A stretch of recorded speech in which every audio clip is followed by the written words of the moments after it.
মাধ্যমিক বিদ্যালয় কচুয়া বাগেরহাটের পক্ষ থেকে তোমাদের অভিনন্দন। আজকে আমরা ষষ্ঠ শ্রেণীতে অষ্টম অধ্যায়ের পাঠ 1 এবং 2 নিয়ে আলোচনা করব। আমাদের আজকের পাঠে আলোচ্য বিষয় হচ্ছে মিশ্রণ বা দ্রবণ। এখন প্রথম হচ্ছে মিশ্রণ কাকে বলে? তোমরা কি জানো মিশ্রণ কাকে বলে?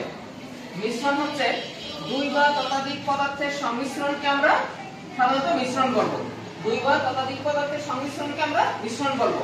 আমরা মিশ্রণটা কি আসলে একটু দেখানোর চেষ্টা করব তোমাদের, ঠিক আছে?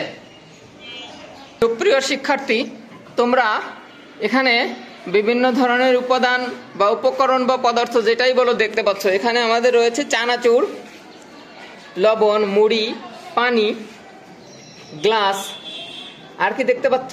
চামচ। এখানে কি আছে? স্যালাইন, চানাচুর,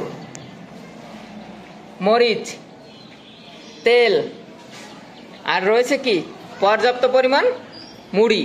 তাহলে চলো মিশ্রণটা কিভাবে হয় আমরা একটু হাতে কলমে দেখব। হাতে তোমরা এটা কি দেখতে পাচ্ছ? চানাচুর। এটার সাথে তো সবাই আমরা পরিচিত।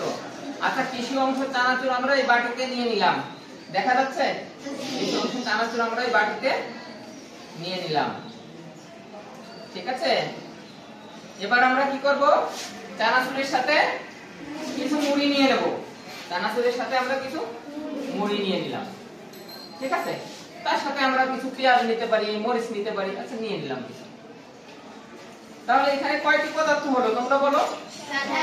চারটি। কি কি নিয়েছি আমরা? চানাচুর নিয়েছি, মুড়ি নিয়েছি, পেঁয়াজ নিয়েছি, মরিচ নিয়েছি। এই যে চারটা পদার্থ সংমিশ্রণকে আমরা এটাকে কি বলবো? মিশ্রণ বলবো।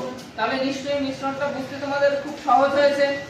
দুই বা ততোধিক পদার্থ সংমিশ্রণ হলে সেটাকে আমরা কি বলবো? মিশ্রণ বলবো, যেটাকে আমি তোমাদের হাতে কলমে করে দেখালাম এখন, ঠিক আছে?